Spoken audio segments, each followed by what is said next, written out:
الحمدللہ ہمارے آخری رکوع کا آغاز ہوتا ہے آیت نمبر 71 سے۔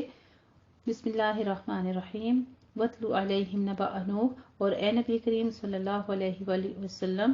آپ انہیں نوح کا قصہ سنا دیجئے جب اس نے اپنی قوم سے کہا، اے میری قوم، اگر تمہیں میرے قیام اور اللہ کی آیتوں کے ساتھ نصیحت کرنا ناگوار ہے، فَعَلَى اللَّهِ تَوَكَّلْتُ فَأَجْمِعُوا أَمْرَكُمْ، تو میں نے اللہ ہی پر توکل کیا ہے، چنانچہ تم اور تمہارے شریک مل کر میرے خلاف فیصلہ کر لو، پھر تمہارا فیصلہ کرنا تم میں سے کسی پوشیدہ چیز کے لیے نہ رہے گا، پھر مجھ پر تم وہ نافذ کر دو اور مجھے مہلت دو، پھر اگر تم حق سے پھر جاؤ تو میں نے تم سے کسی اجر کا سوال نہیں کیا کہ جس کی وجہ سے تم یہ تہمت لگا سکو کہ دعوی نبوت سے اس کا مقصد تو مال و دولت اکٹھا کرنا ہے۔ حضرت نوح علیہ السلام کے اس قول سے یہ بھی معلوم ہوا کہ تمام انبیاء کا دین اسلام ہی رہا ہے، ان کا کلمہ صرف اور صرف لا الہ الا اللہ ہی ہوتا تھا۔ میرا اجر تو اللہ کے پاس ہے اور مجھے یہ حکم دیا گیا ہے کہ میں فرما برداروں میں سے ہو جاؤں۔ پھر انہوں نے اسے جھٹلایا تو ہم نے اسے اور ان لوگوں کو نجات دی جو اس کے ساتھ کشتی میں سوار تھے، اور ہم نے انہیں ان کا جانشین بنا دیا، اور ہم نے ان لوگوں کو غرق کر دیا جنہوں نے ہماری آیات کو جھٹلایا۔ پھر اے نبی کریم صلی اللہ علیہ وآلہ وسلم دیکھیے ان لوگوں کا کیسا انجام ہوا جنہیں ڈرایا گیا تھا۔ پھر ہم نے اس نوح علیہ السلام کے بعد کئی رسول ان کی اپنی اپنی قوم کی طرف بھیجے، چنانچہ وہ ان کے پاس واضح دلائل لے کر آئے، تو پھر بھی نہ ہوئے کہ وہ اس ہدایت پر ایمان لے آتے جسے وہ پہلے جھٹلا چکے تھے۔ اسی طرح ہم حد سے گزرنے والوں کے دلوں پر مہر لگا دیتے ہیں۔ پھر اس کے بعد ہم نے موسیٰ اور ہارون کو اپنی آیتوں کے ساتھ فرعون اور اس کی قوم کے سرداروں کی طرف بھیجا تو انہوں نے تکبر کیا اور وہ مجرم لوگ تھے۔ پھر جب ان کے پاس ہماری طرف سے حق آ گیا تو انہوں نے کہا، بے شک یہ تو یقیناً کھلا جادو ہے۔ موسیٰ علیہ السلام نے کہا، کیا تم حق کے بارے میں یہ کہتے ہو جب وہ تمہارے پاس آ گیا کہ یہ جادو ہے، حالانکہ جادوگر تو فلاح نہیں پاتے؟ انہوں نے کہا، کیا تو ہمارے پاس آیا ہے کہ ہم اس طریقے سے پھیر دے جس پر ہم نے اپنے باپ دادا کو پایا ہے، اور تم دونوں کے لیے زمین میں اقتدار ہو جبکہ ہم تم دونوں پر ایمان لانے والے نہیں؟ اور فرعون نے کہا، تم میرے پاس ہر ماہر جادوگر کو لے آؤ۔ پھر جب تمام جادوگر آ گئے تو ان سے موسیٰ علیہ السلام نے کہا، ڈالو جو کچھ تم ڈالنے والے ہو۔ پھر جب انہوں نے ڈالا تو موسیٰ علیہ السلام نے کہا، جو کچھ تم لائے ہو یہ جادو ہے، بے شک اللہ جلد اسے باطل کر دے گا، بے شک اللہ فساد کرنے والوں کے کام نہیں سنوارتا۔ اور یہ جادوگر بھی مفسدین تھے جنہوں نے محض دنیا کمانے کے لیے جادوگری کا فن سیکھا ہوا تھا اور جادو کے کرتب دکھا کر لوگوں کو بے وقوف بناتے تھے۔ اللہ تعالیٰ نے ان کے لیے ان کے عمل کو فساد کہہ کر بتا دیا کہ فساد جو ہوتا ہے وہ کسی طرح سنوار نہیں سکتا، اور اللہ حق کو اپنے کلمات کے ساتھ ثابت کرتا ہے اگرچہ مجرم لوگ ناپسند کریں۔ چنانچہ موسیٰ علیہ السلام پر اس کی قوم کے چند نوجوانوں کے سوا کوئی بھی ایمان نہیں لایا۔ بعض نے اس کا مرجع حضرت موسیٰ علیہ السلام کو قرار دیا ہے کیونکہ آیت میں پہلے ہی جو ہے وہ موسیٰ علیہ السلام کی طرف تھوڑا ذکر آ چکا ہے، اور ابن کثیر وغیرہ نے اس کا جو یہاں پہ آیت کے بارے میں فرمایا ہے وہ فرعون کی طرف قرار دیا ہے کہ یعنی فرعون کی قوم سے تھوڑے سے لوگ تھے جو ایمان لے آئے تھے۔ اور اس کی دلیل میں یہ بھی ہے کہ بنی اسرائیل کے لوگ تو ایک رسول اور ایک نجات دہندہ کے انتظار میں تھے جو حضرت موسیٰ علیہ السلام کی صورت میں انہیں مل گیا تھا، اور اس کے اعتبار سے ساری بنی اسرائیل جو تھی وہ قارون پر ایمان رکھتے تھے۔ اس لیے صحیح بات یہ ہے کہ فرعون والے جو تھے تھوڑے سے، اس میں سے حضرت موسیٰ علیہ السلام پر تھوڑے ہی ایمان لائے تھے۔ انہی میں سے ان کی بیوی حضرت آسیہ جو تھی، فرعون کی بیوی جو تھی حضرت آسیہ، وہ بھی ایمان لے آئی تھی۔ اور بے شک فرعون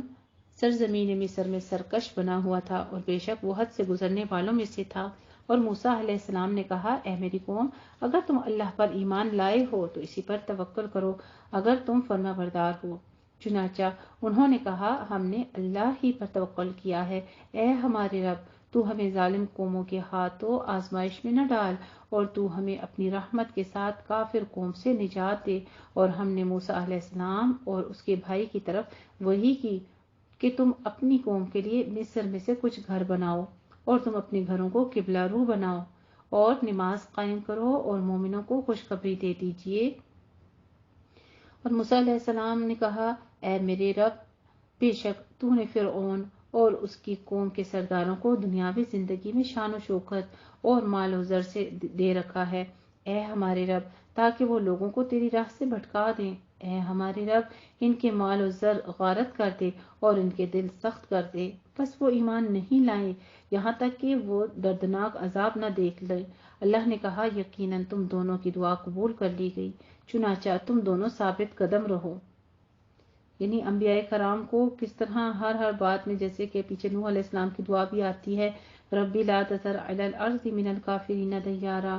کہ اللہ زمین پر کوئی کافر بسا نہ رہے، اس لیے کہ اگر تو ان کو باقی چھوڑے گا تو وہ تیرے بندوں کو گمراہ کر دیں گے، اور خود ان سے پیدا ہونے والی نسلیں بھی جو ہیں وہ کافر اور فاجر ہوں گی۔ تو اسی طرح بعد کے انبیاء نے بھی ان کے لیے اس طرح سے دعا کی تھی، پس وہ ایمان نہ لائے یہاں تک کہ دردناک عذاب نہ دیکھنے۔ اللہ نے کہا، یقیناً تم دونوں کی دعا قبول کر لی گئی ہے، چنانچہ تم دونوں ثابت قدم رہو اور ان لوگوں کے راستے کی پیروی مت کرو جو علم نہیں رکھتے۔ اور ہم نے بنی اسرائیل کو سمندر سے پار کر دیا، پھر فرعون اور اس کی فوجوں نے سرکشی اور ظلم کرتے ہوئے ان کا پیچھا کیا، حتیٰ کہ جب اسے غرق ہونے پا لیا تو پکار اٹھا، میں ایمان لاتا ہوں کہ بے شک اس ذات کے سوا کوئی معبود نہیں۔ فرعون کا ذکر کیا جا رہا ہے جب اس کو لشکر اٹھ پڑا، پانی کا ابالا آ گیا، اس وقت اس نے اللہ کے آگے سرخم کر دیا، لیکن اس وقت کہا گیا آنا، کہ اب اس وقت فرمایا کہ بے شک میں اس پر ایمان لاتا ہوں کہ جو اللہ کے سوا کوئی معبود نہیں ہے، جس پر بنی اسرائیل ایمان لاتے ہیں، اور میں مسلمانوں میں سے ہوں۔ اللہ سبحانہ وتعالیٰ نے فرما دیا، الآن وقد عصیت،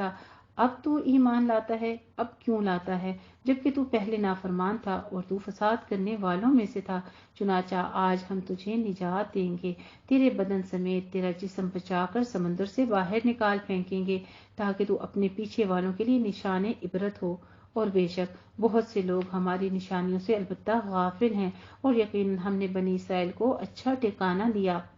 اور ہم نے انہیں پاکیزہ چیزوں سے رزق دیا، پھر انہوں نے باہم اختلاف نہیں کیا حتیٰ کہ ان کے پاس علم آ گیا۔ اے نبی کریم صلی اللہ علیہ وآلہ وسلم، بے شک آپ کا رب ان کے درمیان روز قیامت ان باتوں کا فیصلہ کرے گا جن میں وہ اختلاف کرتے ہیں۔ پھر آپ اگر اس کتاب کے متعلق شک میں ہوں جو ہم نے آپ کی طرف نازل کی ہے تو ان لوگوں سے پوچھیے جو آپ سے پہلے کتاب پڑھتے ہیں، یقیناً آپ کے پاس آپ کے رب کی طرف سے حق آ گیا ہے، لہٰذا آپ شک کرنے والوں میں سے نہ ہوں۔ وَمَا تَكُونَنَّ مِنَ الَّذِينَ كَذَّبُوا بِآيَاتِ اللَّهِ، اور آپ ہرگز ان لوگوں میں سے نہ ہوں جنہوں نے اللہ کی آیتوں کو جھٹلایا، ورنہ آپ خسارہ پانے والوں میں سے ہوں گے۔ بے شک جن لوگوں کے بارے میں آپ کے رب کا حکم عذاب صادر ہو چکا ہے وہ ایمان نہیں لائیں گے، خواہ ان کے پاس ساری نشانیاں آ جائیں، حتیٰ کہ وہ دردناک عذاب بھی دیکھ لیں۔ پھر کیوں نہ ہوئی کوئی بستی ایسی کہ وہ عذاب سے پہلے ایمان لائی ہو، پھر اس کے ایمان نے انہیں نفع دیا ہو، سوائے قوم یونس کے۔ ایک حضرت یونس علیہ السلام کی قوم تھی جنہوں نے اللہ کے عذاب کی طرف سے جیسے ہی سنا تو اس پر وہ توبہ کر بیٹھے، اور تمام بستیاں ہلاک ہونے سے بچ گئی تھی۔ صرف یونس علیہ السلام کی قوم ایسی تھی کہ جب وہ ایمان لے آئی تو اللہ نے ان سے عذاب دور کر دیا۔ اس کا مختصر سا پس منظر جو ہے وہ سورہ یونس میں بھی ہے۔ جب دیکھا کہ ان کی تبلیغ دعوت سے ان کی قوم متاثر نہیں ہو رہی ہے تو انہوں نے اپنی قوم میں اعلان کر دیا تھا کہ فلاں فلاں دن تم پر عذاب آ جائے گا، اور خود وہاں سے نکل گئے۔ جب عذاب بادل کی طرح ان پر امڈا آیا تو وہ بچے، عورتیں، حتیٰ کہ جانوروں سمیت ایک میدان میں جمع ہو گئے اور اللہ کی بارگاہ میں عاجزی اور انکساری سے توبہ استغفار شروع کر دی۔ اللہ تعالیٰ نے ان کی توبہ قبول فرما کر ان سے عذاب ٹال دیا۔ حضرت یونس علیہ السلام آنے جانے والے مسافروں سے اپنی قوم کا حال معلوم کرتے رہتے تھے۔ انہیں جب معلوم ہوا کہ اللہ تعالیٰ نے ان کی قوم سے عذاب ٹال دیا ہے تو انہوں نے اپنی تکذیب کی بعد اس قوم میں جانا پسند نہیں کیا، بلکہ ان سے ناراض ہو کر وہ کسی اور طرف روانہ ہو گئے۔ جس پر وہ کشتی کا واقعہ پیش آیا تھا، جس کی تفسیر اپنے مقام پر آئے گی انشاءاللہ تعالیٰ۔ آگے ہم سورہ یونس میں پڑھیں گے کہ حضرت یونس علیہ السلام سے اللہ تعالیٰ نے کیا معاملات کیے تھے۔ یہاں سے ہمیں یہ بھی سبق ملتا ہے کہ اللہ سبحانہ وتعالیٰ جو چاہے وہ کرنے پر قادر ہے۔ اس کے لیے کسی کا نبی ہونا یا کسی کا عام مخلوق ہونا کچھ بھی معنی نہیں رکھتا۔ اللہ سبحانہ وتعالیٰ سب انسانوں کے لیے، سب انبیاء کے لیے، سب اولیاء کے لیے، سب شہداء کے لیے اپنی قدرت کے فیصلے اپنے طور پر کیا کرتے ہیں، اور اللہ سبحانہ وتعالیٰ حق کے ساتھ فیصلے عطا کرتے ہیں۔ پھر آگے فرماتے ہیں کہ جب وہ ایمان لے آئے تو ہم نے ان سے دنیاوی زندگی میں ذلت کا عذاب ڈال دیا، اور ہم نے ایک مقررہ وقت تک انہیں اس سے فائدہ اٹھانے دیا۔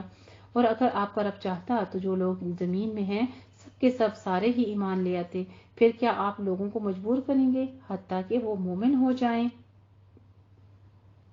اور کسی شخص کے لیے ممکن نہیں کہ وہ اللہ کے حکم کے بغیر ایمان لے آئے۔ دیکھ لیں ایمان والا پیدا ہونا بھی کتنی بڑی نعمت ہے اللہ رب العزت کی۔ سبحان اللہ۔ اللہ تیرا لاکھ لاکھ شکر ادا کرتے ہیں کہ تم نے ہمیں ایمان کے حال میں پیدا فرمایا۔ اگر اللہ سبحانہ تعالیٰ ہمیں کافر یا مشرک یا کچھ اور پیدا کر دیتے ہم کیا کر سکتے تھے؟ یہ ہمارا اختیار نہیں تھا۔ واضح طور پہ اللہ تعالیٰ اپنی کتاب میں بھی فرما رہے ہیں کہ اس پہ انسان کا کوئی اختیار نہیں تھا، کہ یہ ممکن ہی نہیں تھا کہ کوئی انسان خود ایمان لے آتا اور وہ اللہ ان لوگوں پر ناپاکی یعنی عذاب ڈال دیتا جو عقل سے کام نہیں لیتے۔ اے نبی کریم صلی اللہ علیہ وآلہ وسلم کہہ دیجئے